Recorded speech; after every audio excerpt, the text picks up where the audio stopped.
নারী পুরুষের দাফন কাফনের নিয়ম জানতে চাই।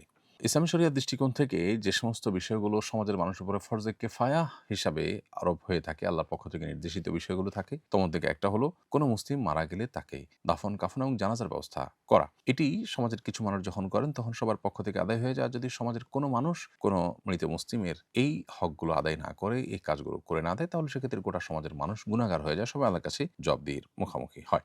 দাফন এবং কাফনের ক্ষেত্রে শরিয়ার নির্দেশনা হলো, পুরুষ যদি হন, কোনো মুসলিম পুরুষ যদি মারা যান, তাহলে সেক্ষেত্রে তাকে ৩ কাপড়ে দাফন করতে হয়। আর নারী যদি হন, তাহলে সেক্ষেত্রে তাকে ৫ কাপড়ে কাফন পরাতে হয়। এই যে ৩ বা ৫ কাপড়ের কথা শরিয়ার নির্দেশনা রয়েছে, এই ৩ কাপড়ের মধ্যে একটা হলো চাদর।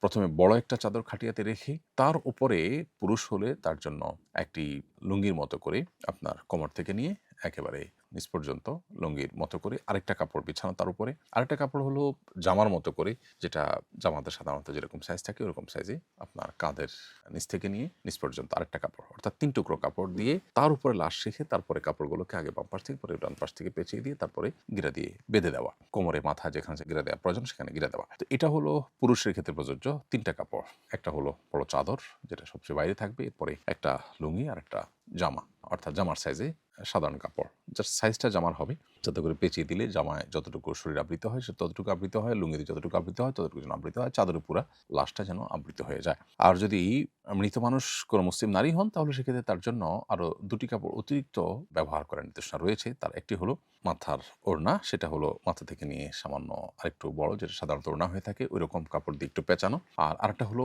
বক্ষবন্ধনী, আপনার বুক থেকে নিয়ে আরেকটা কাপড় দিয়ে এক্সট্রা কাপড় দিয়ে পেঁচানো, যাতে করে একজন মুসলিম নারী মৃত্যুর পরও তার শরীরের কোনো অংশ কোনোভাবে প্রকাশিত না হয়। এমনকি কাফনের কাপড় পরানোর পর একজন নারী হলে সেক্ষেত্রে তার খাটিয়ার উপর দিয়ে আলাদা একটা কাপড় দিয়ে ঢেকে দেওয়া উত্তম, যাতে করে কোনোভাবে তার পর্দার বিষয়টি মৃত্যুর পরও কোনোভাবে লঙ্ঘিত না হয়, তার সন্তান, তার সম্মান, তার সম্ভ্রম এটা কোনোভাবে নষ্ট হতে না পারে, বা তাকে নিয়ে তার শরীরের কোনো অঙ্গ প্রত্যঙ্গ যাতে কোনোভাবে মানুষের কাছে প্রকাশিত না হয়, সেজন্য আলাদা কাপড় দিয়ে তার খাটিয়া ঢেকে দেওয়া উত্তম। দাফন করার ক্ষেত্রে নারী হলে সেক্ষেত্রে তার মাহরাম, না হলে খুব নিকটাত্মীয়, না হলে খুব দিনদার কোনো মানুষ থাকলে তারা তাকে খবরে রাখবেন। আর পুরুষ হলে সেক্ষেত্রে একই ধারাবাহিকতায় রাখবেন, বা অন্য কেউ রাখলেও এক্ষেত্রে নারীদের ব্যাপারটা যেরকম গুরুত্বপূর্ণ, পুরুষদের ব্যাপারটা এত বেশি সিরিয়াস না, কারণ এখানে পুরুষকে অন্য পুরুষরা ধরে নামানোর বিষয়, আর নারীকে অন্য পুরুষরা ধরে নামানোর বিষয়টা তখন থাকবে যখন তার নিকটাত্মীয় বা কেউ না থাকবে তখন। তো এই হলো মোটামুটি কাফন এবং দাফনের ক্ষেত্রে শরিয়ার নির্দেশনা।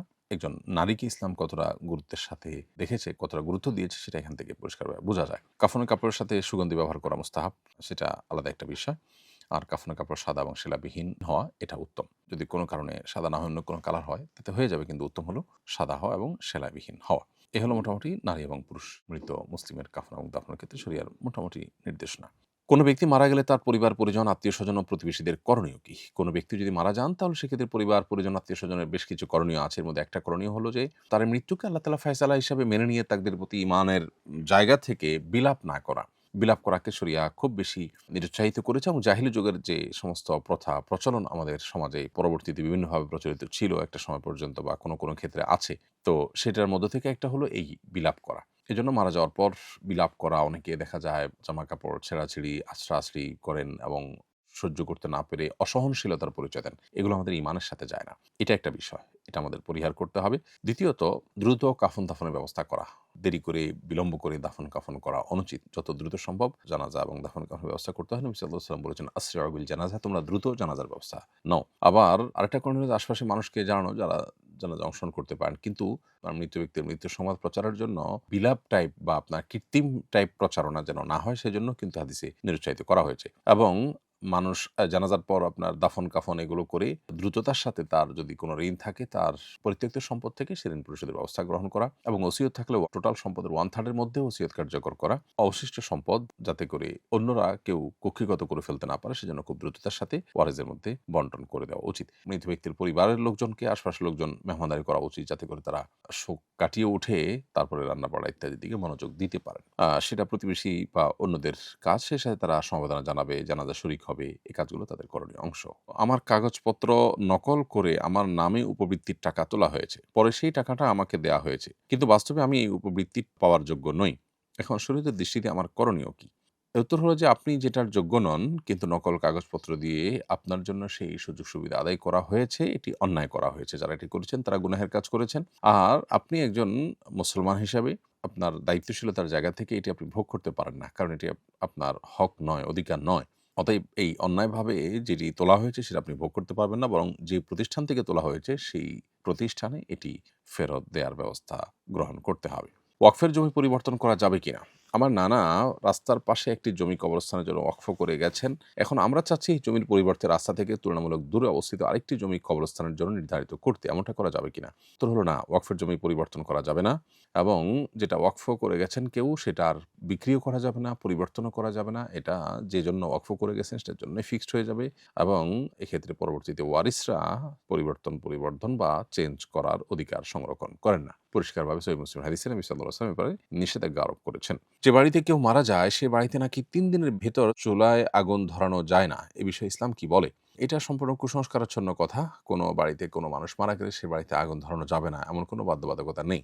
তবে এটা ঠিক যে মৃত ব্যক্তির পরিবার যেহেতু শোকার্ত থাকে, এজন্য আশপাশের লোকদের কর্তব্য তাদের জন্য খাবার পাঠানো, যাতে করে তাদের রান্না করতে না হয় বা রান্না করার মতো মানসিকতা তাদের থাকে না, সেজন্য তাদের পাশে দাঁড়ানো দরকার। নবী করিম সাল্লাল্লাহু আলাইহি ওয়াসাল্লাম তার একজন নিকটাত্মীয় মৃত্যুর পর অন্যদেরকে নির্দেশ করেছেন যে তোমরা তাদের জন্য খাবার প্রস্তুত করো, কারণ তাদের যে শোক চলছে সেই শোকের কারণে তারা আসলে রান্না করা মতো মানসিক অবস্থায় নেই। তো এটা তো ভিন্ন জিনিস। কিন্তু ওই বাড়িতে চুলোই জ্বালানো যাবে না, ধরালে গুনাহ হবে, এরকম কোনো কথা কোরআন হাদিসের কোথাও বলা হয়নি। এটি নিছকই আমাদের সামাজিক কুসংস্কারগুলোর একটি। সরকারি চাকরিজীবী হিসেবে বরাদ্দ পাওয়া বাসার এক রুম যদি ভাড়া দিয়ে রাখি তাহলে শরীয়তের দৃষ্টিতে কোনো অসুবিধা আছে কিনা? সাধারণত সরকারি চাকরিজীবীদের যে বাসা দেওয়া হয়, এই বাসা ভাড়া দেওয়ার কোনো অধিকার বা সুযোগ থাকে না, কারণ এই বাসাটা তাকে শুধু ভোগ করার জন্য দেওয়া হয়, এটা ভাড়া দেওয়ার অনুমোদন থাকে না।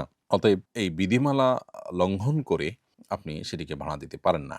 আর যদি কেউ আপনি কোনো জায়গায় চাকরি করেন বা কাজ করেন সরকারি বেসরকারি যেকোনো প্রতিষ্ঠানে, আর আপনাকে ওই বাসা থাকতে দেওয়া হলো এবং আপনি ভাড়া দিতে চাইলে সে অধিকারও আপনাকে দেওয়া হয়, যদি সেরকম থাকে তাহলে সেক্ষেত্রে আপনি অবশ্যই করতে পারেন। আমি একটা ছাত্রী হলে থাকি, এখানে হলেরই কিছু বন্য টাইপ বিড়াল আছে। আমার রুমে ঢুকে শিলপাটায় পেশাব করে দিয়েছে। এর আগেও সে অনেক জায়গায় পেশাব করেছে। কোনোটাকে দেখে সাথে পরিষ্কার করেছি, কোনোটা বুঝে উঠতে পারিনি। প্রশ্ন হলো, বিড়ালের পেশাব করা এই পাটা কি আমি ইউজ করতে পারবো? পারলেও সেটা কিভাবে পবিত্র করব? উত্তর হলো যে এইটা আপনাকে পবিত্র করতে হবে। পবিত্র করে আপনি ব্যবহার করতে পারেন। ৩ বার ভালো করে ধুয়ে নিলে পাক হয়ে যাবে। এরপর আপনি এটা ব্যবহার করতে কোনো অসুবিধা নেই। মিথ্যা তৈরির জন্য মিথ্যা বলে কারো থেকে ইনভেস্ট নিয়ে ব্যবসা করলে সেটা তার লভ্যাংশ হালাল হবে কিনা? উত্তর হলো যে মিথ্যা সর্বাবস্থায় হারাম। অতএব আপনার ইনভেস্ট আদায় করার জন্য মিথ্যা বললে সেটা পরিষ্কারভাবে হারাম। মানুষ তো মিথ্যা এই জাতীয় কোনো স্বার্থের কারণেই বলে। এটা পরিষ্কার হারাম। আর মিথ্যাবাদীর জন্য আল্লাহ তাআলা লানত অবধারিত। কোরআন সুন্নাহর আলোকে সেটি চূড়ান্তভাবে আল্লাহ তাআলা ঘোষণা দিয়েছেন। ফলে মিথ্যা থেকে আমাদের বিরত থাকতে হবে। দুনিয়াবি সামান্য স্বার্থ চরিতার্থ করবার জন্য মিথ্যা বলা কোনো অবস্থাতেই জায়েজ নয়। তবে ব্যবসায়িক মুনাফা অর্জন করলে সেটা হালাল হবে যদি ব্যবসাটা আপনার বেসিক্যালি হালাল হয়। মৌলিক ব্যবসাটা হালাল হলে তার উপার্জনটা বা তার লভ্যাংশটা আপনার জন্য হালাল হতে পারে। ব্যবসায়িক কারণে নারী ক্লায়েন্টের সঙ্গে কথা বলা শরিয়া অনুমোদিত কিনা? আমার একটা ব্যবসা পেশাগতভাবে টিকে থাকার জন্য ক্লায়েন্টের সাথে সৌজন্যমূলক ও স্বাভাবিক যোগাযোগ রাখা জরুরি। কিভাবে এই ধরনের যোগাযোগকে সঠিকভাবে পরিচালনা করা উচিত? আল্লাহ তাআলা কোরআনে কারিমে বলেছেন, ওয়াকুলনা কাওলাম মারুফা। মেয়েরা কিন্তু স্বাভাবিক কথা বলতে পারে আয়াতের আলোকে। যার কারণে সাধারণ কথা বলতে পারেন, কথার ভিতরে কোনো প্রকার কোমলতা সৃষ্টি না করে সাধারণ সৌজন্যতা বজায় রেখে যেটুকু কথা বলা দরকার সেটুকু বলতে পারেন। ফিতনা সৃষ্টি হতে পারে, তিনি আপনাকে নিয়ে বাজনিন্দা করতে পারে, সেরকম কোনো পথ যেন উন্মুক্ত না হয় সেদিকটা আপনাকে খেয়াল রাখতে হবে। প্রয়োজনে অন্য বিকল্প যদি না থাকে তাহলে সেক্ষেত্রে প্রয়োজনের কথা আপনি অবশ্যই বলতে পারবেন। টাকনু ঢেকে মোজা পরার বিধান জানতে চাই। উত্তর হলো, টাকনু ঢেকে মোজা পরতে কোনো অসুবিধা নেই। বরং মোজা টাকনু ঢেকেই থাকে সাধারণত। কোনো মোজা যদিও টাকনুর নিচে থাকে, কিন্তু টাকনু ঢেকে মোজা পরতে অসুবিধা নেই। মূলত উপর দিক থেকে মানুষের যে সমস্ত পোশাক ঝুলে থাকে, সেটা চাদর হোক, লুঙ্গি হোক, জামা হোক, এগুলো টাকনুর নিচে যাওয়ার ব্যাপারে নিষেধাজ্ঞা রয়েছে পুরুষের ক্ষেত্রে। মোজার ক্ষেত্রে সেটি নয়, কারণ মোজার জিনিসটাই হলো টাকনুর নিচে উপরে দুইটা মিলিয়ে দুইটা অংশ জুড়িয়ে ঢাকার জন্য। অতএব মোজার কথাটা ভিন্ন। আসুন্নাহ ফাউন্ডেশন, উম্মার স্বার্থে সুন্নাহর সাথে।